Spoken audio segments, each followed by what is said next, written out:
नमस्कार, आदाब, सत श्री अकाल, जय भीम, जोहार। मेरा नाम है नवीन कुमार।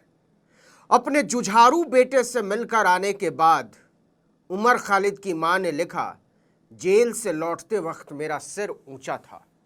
मुझे गर्व था कि मेरा बेटा किसी अपराध के लिए नहीं बल्कि उत्पीड़ितों के साथ खड़े होने और एक अत्याचारी राज्य के क्रूर कानूनों को चुनौती देने के लिए जेल में है।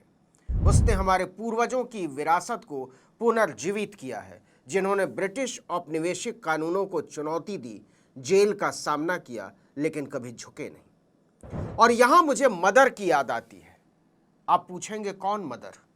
मैक्सिम गोर्की का एक मशहूर उपन्यास है मदर, मां। इस उपन्यास की केंद्रीय पात्र पेलागिया निलोवना एक साधारण मजदूर की अशिक्षित पत्नी और एक क्रांतिकारी बेटे की मां है। उसके पति का देहांत हो गया है। उसका बेटा पावेल एक शोषण मुक्त समाज की स्थापना के लिए संघर्ष कर रहा है। वो पावेल के क्रांतिकारी विचारों को शुरू में नहीं समझती, लेकिन उनकी ममता और बेटे के प्रति प्रेम उन्हें सामाजिक अन्याय को समझने की ओर ले जाता है और धीरे धीरे वो पावेल की मां से बराबरी के लिए संघर्ष करते हर मजदूर और शोषित वर्ग की मां बन जाती है। ये उपन्यास एक काल्पनिक कथा है, लेकिन जिसने भी मैक्सिम गोर्की की मदर को पढ़ा है, उसके दिल में कहीं ना कहीं यह चाह उठी होगी कि दुनिया की हर मां को पेलागिया निलोवना की तरह होना चाहिए। हम में से कोई भी पेलागिया निलोवना से नहीं मिला, लेकिन हम उमर खालिद की मां को जानते हैं और मैं कहना चाहता हूं कि दुनिया की हर मां को उमर खालिद की मां की तरह होना चाहिए। ममता, साहस और संवेदना से भरी हुई मां, एक समता मूलक समाज की स्थापना के लिए अपने बेटे के संघर्ष को पालती, उसे तराशती और उसमें शामिल जीवन और उम्मीद से भरी एक मां। ये बात मैं आज क्यों कह रहा हूं? पूरे 5 साल से उमर खालिद को इस मुल्क की हुकूमत ने बिना किसी अपराध के जेल में डाल रखा है। जी हां, बिना किसी कसूर के। न्याय और सम्मानजनक जीवन की गारंटी देने वाले संविधान के हर अनुच्छेद ने उमर खालिद से नजरें फेर ली। पिछले दिनों उमर की मां सबीहा खानम उनसे मिलने गई थी। उन्होंने वहां से लौटकर जो डायरी लिखी है, वो जुल्म के पथरीले रास्तों पर संवेदना के चट्टानी हस्ताक्षर की तरह है। मैं उसे पढ़ भर देता हूं।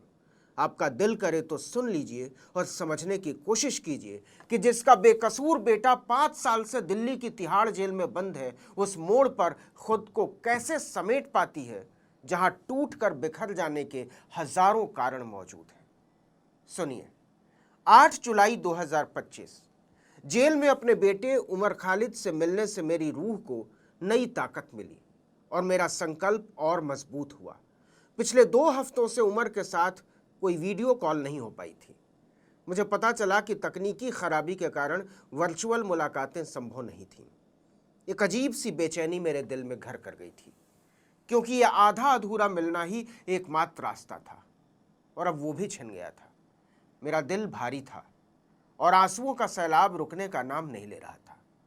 फिर अचानक ख्याल आया कि क्यों न उससे जाकर आमने सामने मिलने की कोशिश करूं।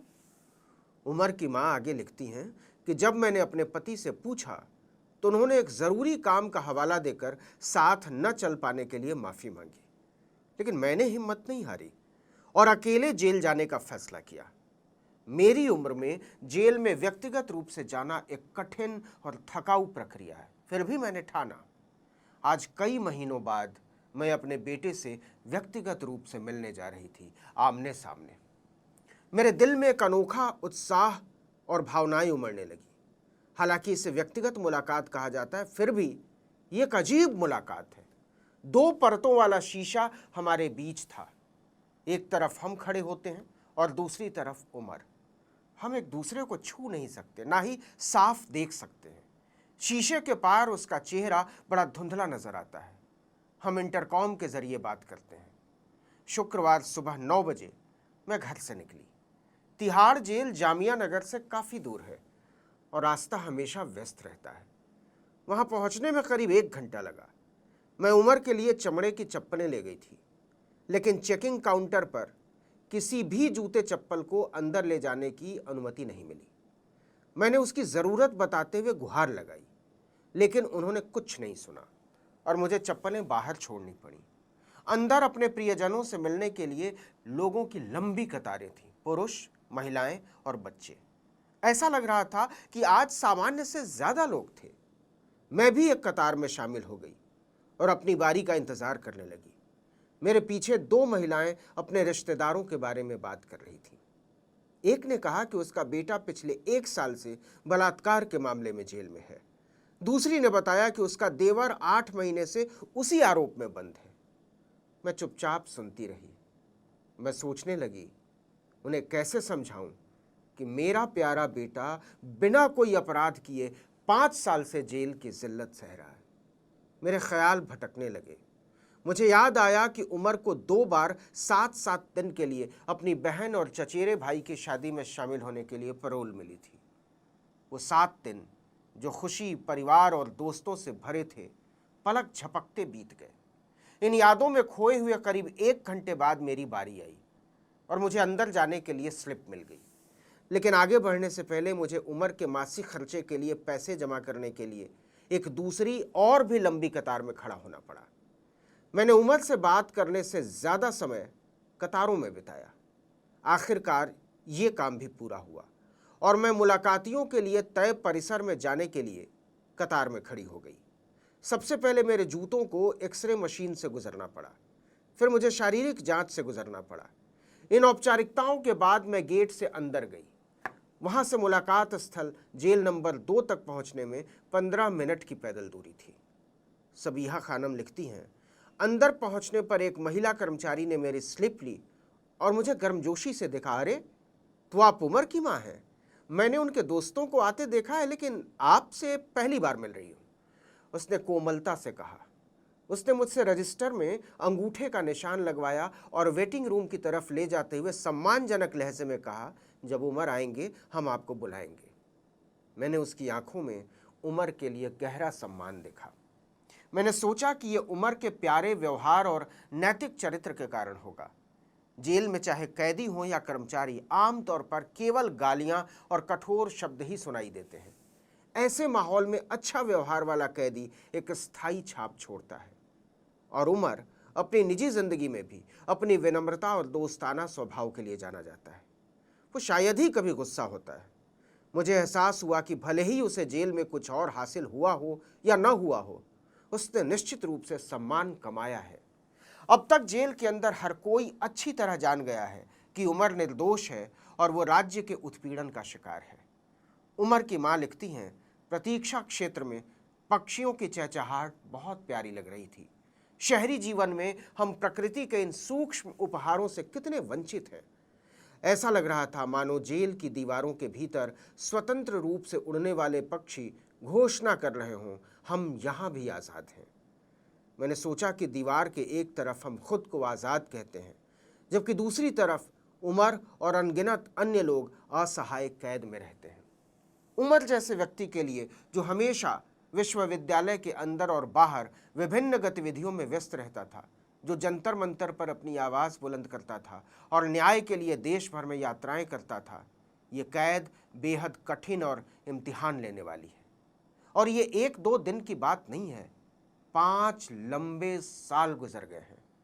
अगर उसका पढ़ने का जुनून न होता तो मुझे नहीं पता कि वो समय कैसे काटता। इन 5 महीनों में उसने 300 से ज़्यादा किताबें पढ़ी हैं। इस बीच लाउड स्पीकर से बार बार आवाज़ आ रही थी। शायद कैदियों को उनकी कोठरियों से बुलाया जा रहा था। अचानक मैंने उमर खालिद का नाम सुना और मैं मुलाकात क्षेत्र की ओर दौड़ी। मैंने उसे एक खिड़की से आते देखा। मेरे लिए वो अंदर के एक पेड़ से एक छोटा सा फूल लेकर आया था।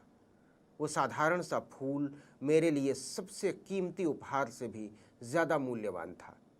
शीशे और जाली के पीछे हमने इंटरकॉम के ज़रिए बात शुरू की। आते ही उसने कहा, अम्मा, बड़ा समय लग गया, मैं काफ़ी देर से इंतज़ार कर रहा था। मैंने जवाब दिया, हाँ बेटा, कतारों में बहुत लंबा समय लग गया। उसने परिवार के हर एक सदस्य के बारे में नाम लेकर पूछा। वो विशेष रूप से अपने पिता की सेहत को लेकर चिंतित था और उसने अपनी बहनों और उनके बच्चों के बारे में पूछा। उसने मुझसे अंदर की ज़िंदगी के बारे में बताया। मैं हमेशा की तरह उसके खान पान और सेहत को लेकर चिंतित थी। मैंने एक सांस में उससे सवालों की झड़ी लगा दी। तुम ठीक हो? इन दिनों क्या पढ़ रहे हो? बहुत गर्मी तो नहीं है? उसने धैर्यपूर्वक हर सवाल का जवाब दिया और सभी के हालचाल पूछता रहा। उसने बताया कि वो नियमित रूप से अखबारों में अपने अब्बू की सार्वजनिक गतिविधियों के बारे में पढ़ता है। उन्हें कहना ज़्यादा यात्राएं न करें और अपनी सेहत का ध्यान रखें। उमर ने ताकीद की। पता ही नहीं चला मुलाकात का समय कब खत्म हो गया। जल्दी ही अलविदा कहने का समय आ गया। उमर विभिन्न खिड़कियों से होता हुआ निकास गेट के पास वाली खिड़की तक पहुंचा। मैंने मुड़कर देखा, लेकिन शीशे के पार साफ कुछ दिखाई नहीं दे रहा था। शायद वो वहां खड़ा होकर मुझे जाते हुए देख रहा था। मैं भारी मन और धीमे कदमों के साथ बाहर निकली। यहां से आगे उमर खालिद की माँ जो लिखती हैं, उसे पढ़ने, सुनने और समझने के लिए सीने में दिल का बचा होना पहली और इकलौती शर्त है। उम्मीद है आपके सीने में बचा होगा। वो लिखती हैं, जेल से लौटते वक्त मेरा सिर ऊंचा था। मुझे गर्व था कि मेरा बेटा किसी अपराध के लिए नहीं, बल्कि उत्पीड़ितों के साथ खड़े होने के लिए और एक अत्याचारी राज्य के क्रूर कानूनों को चुनौती देने के लिए जेल में है। उसने हमारे पूर्वजों की विरासत को पुनर्जीवित किया है, जिन्होंने ब्रिटिश औपनिवेशिक कानूनों को चुनौती दी, जेल का सामना किया, लेकिन कभी झुके नहीं। मेरे दृढ़ बेटे से मिलने से मेरी आत्मा को एक नई ताकत मिली। यह रुतबा यह बुलंद मिला जिसको मिल गया हर मुद्दई के वास्ते दारो रसन कहाँ। मेरा दिल कहता है कि उसके बलिदान, उसकी दृढ़ता और उसके धैर्य को एक दिन जरूर इनाम मिलेगा, और यह इनाम हर उस असहमति की आवाज़ के संघर्षों की खातिर होगा जो आज केवल इसलिए जेल में है क्योंकि उन्होंने अन्याय के खिलाफ आवाज़ उठाई। मेरा दिल उन सभी माँओं की एकजुटता में शामिल है जो अपने बेटों और बेटियों से इस बिछोह को चुपचाप सह रही हैं, और भले ही वो पीड़ा सह रही हों, मुझे यकीन है कि उन्हें भी वही गर्व महसूस होता है जो मुझे होता है। आखिरकार जब इस समय का इतिहास लिखा जाएगा, हमारे बेटे और बेटियां उन लोगों में गिने जाएंगे जिन्होंने अन्याय के सामने चुप नहीं रहने का फैसला किया। सबीहा खानम ने लिखा है, मुझे बहुत गर्व हुआ जब मैंने सुना कि समुद्र के पार दुनिया के एक और हिस्से में ज़ोहरान ममदानी जैसे लोग मेरे बेटे के साथ एकजुटता जाहिर करते हैं। यहाँ भी कई लोग सालों से हमारे घर एकजुटता दिखाने आए हैं। उनमें प्रकाश राज और स्वरा भास्कर जैसे प्रसिद्ध अभिनेता और कई अन्य वरिष्ठ कार्यकर्ता शामिल थे। एक दिन अप्रत्याशित रूप से हरियाणा में 2017 में मॉब लिंचिंग में मारे गए 17 साल के जुनैद की मां भी हमारे घर पहुंची। उमर उन आवाज़ों में से था जिन्होंने ऐसे लिंचिंग और नफरत की राजनीति के खिलाफ विरोध किया था। वो इतनी कठिनाइयों को सहते हुए सिर्फ मुझसे मिलने, मेरा हौसला बढ़ाने और मुझे आशीर्वाद देने के लिए आई थी। मेरे पास उन्हें धन्यवाद देने के लिए शब्द नहीं है। ये मुझे विश्वास दिलाता है कि ये अंधेरा गुजर जाएगा और आखिरकार वो लोग जीतेंगे जो प्यार, एकता और न्याय की बात करते हैं। उमर खालिद की माँ की चिट्ठी यहाँ ख़त्म हो जाती है। क्या इसके बाद कहने को कुछ बचता है? पता नहीं, लेकिन मेरे पास कहने को सचमुच कुछ नहीं बचा है, सिवाय इसके कि दुनिया की हर माँ को उमर खालिद की माँ की तरह होना चाहिए। इस वीडियो में इतना ही। आर्टिकल 19 इंडिया को लाइक, सब्सक्राइब, शेयर कीजिए। नमस्कार।